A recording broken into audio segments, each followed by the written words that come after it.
Guys and gals, it has been a rough couple of days for the Strive beta. I don't know what's going on. We cannot get in, but someone out there has figured out a way to breach the gates, and that's what I'm going to show you guys today. We can at least get into training mode, so all is not lost.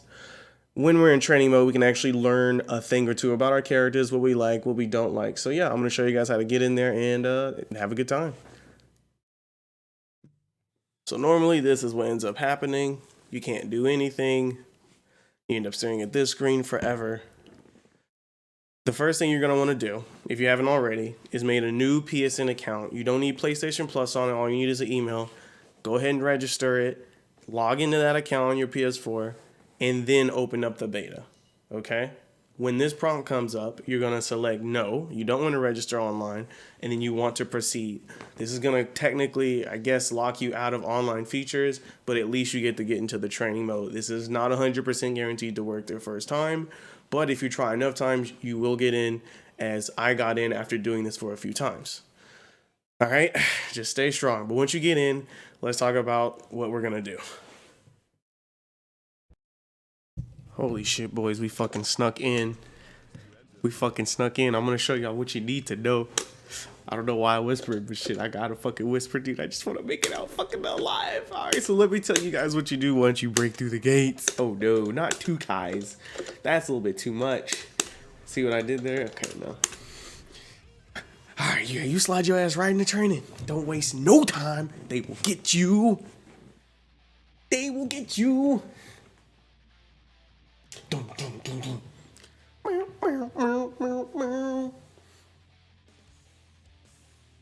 All right. So once you get in, right, you can't really play anyone, but you can choose whoever you want and figure out a couple things right out of the gate.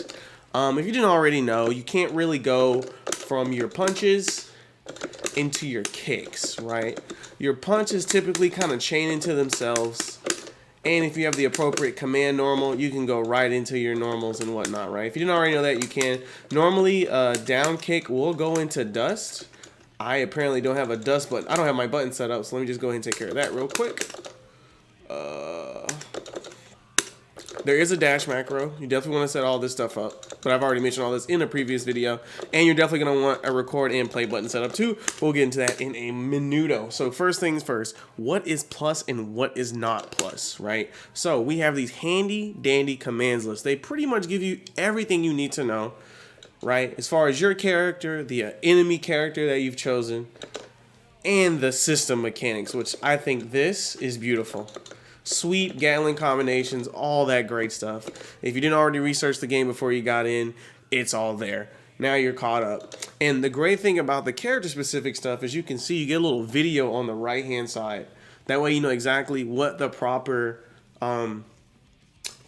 use for things are. But what if you want to know a little bit more? For example, most people want to know if it's their turn. What's plus, what's not plus. So the tried and true jump test will help us through this. So let's go ahead, go to opponent status, set Kai here to block, and then if you, from there, you go down into the counter attack settings, and you see where it says action 1 after block. I love this. You can set, look at all these different, you have general movement, you have normals, all this good stuff, guys. Such a good practice tool. But anyway, we're going to go right into the jump test, right? So we have him set to block, and when he blocks, he will jump after. That way we will know if it's our turn on block or on hit. And I've looked at some data on wiki pages, and basically these punches and these kicks here are pretty -1, -2. You can see he lands first, but it's only by a slim margin. So most normals seem to be about around the 5, 6, 7 frame area. So -1 is safe. Now, how do we know if we're plus? So if we look at our command list, we know Fafnir here. Fafnir is actually plus. So we can confirm how plus. We can actually get a visual tell of that by just, oh wait, he got hit. What the hell? I don't know what's going on. He's not jumping at all. All right, so I had to do a little bit of research, and yeah, it looks like if you really, one thing that seem to be universally plus is plus slash, probably mostly because it is jump cancelable. But this is a good example of just like trying to figure out if moves are plus. You just use the jump test and you're good to go. Like I said before, if there's a little bit of a difference, you're probably safe if you guys both jump at the same time. So yeah, once we figure out what's safe and what's not safe, and we figured out what buttons we're going to be using, then we probably want to come up with our max punishes. I don't play Axel in particular, but to give you an idea, you can almost always goes close slash, far slash, into heavy, right? That'll be your standard punish if they do something very unsafe next to you in close slash range. And you can play around with whatever character you decide to, but that's something else you could do. Just practice punishing and see how much damage you can get. Judging from what I've seen on Twitter, you can get pretty crazy pretty fast. So yeah, it can get kind of fun trying to figure out all the different things you can do. Obviously also, you can practice what you're going to do off of sweeps, and hard knockdown. If you want to go into Oki set play, obviously whatever skill level you're at, you'll practice whatever thing. But these are all things we can do in training mode. Unfortunately, we don't have a person we can play. But one way around this, once you've gotten all your tech, right, you can set the computer here to be a dummy. And then you can just fight them, right? Kind of put all those theories you've been working on to the test. And then you're good to go. My Axel's kind of dog. But yeah, being stuck in training mode could be a lot worse, and you'd be surprised. You can actually set their health to... You can actually set the health to behave like normal health. So, for example, we could do a little bit of a round here. I'm probably going to get my ass beat. Exact. Oh, no. I swear I'm not bad. Oh, my God. Yeah, the computer can get pretty nutty too. Also, looking at what the computer's doing will also give you tons of ideas, by the way. How do you play Axel? Die, you flip, die. But there you go, you see?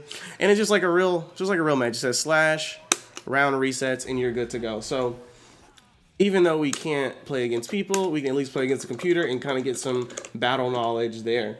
And obviously you can see I'm playing Axel. I didn't get kicked out. You can pick whatever character you want. Go crazy. It's just training mode isn't that bad. So it's better than being locked out of the game entirely. You get access to the whole cast. You can figure out what's safe, what's not safe, your neutral tools, your punish, what you want to do off counter, all that great stuff. You get access to all that. So it's not all grim for the time being. Hopefully everything is back up because this game is excellent. Everyone I've seen is super excited for it, so I'm sure we'll get an extension. They're really pushing for it. But yeah, there you go. Long live the Strive Empire, y'all. I'll catch y'all on the next one. Good luck.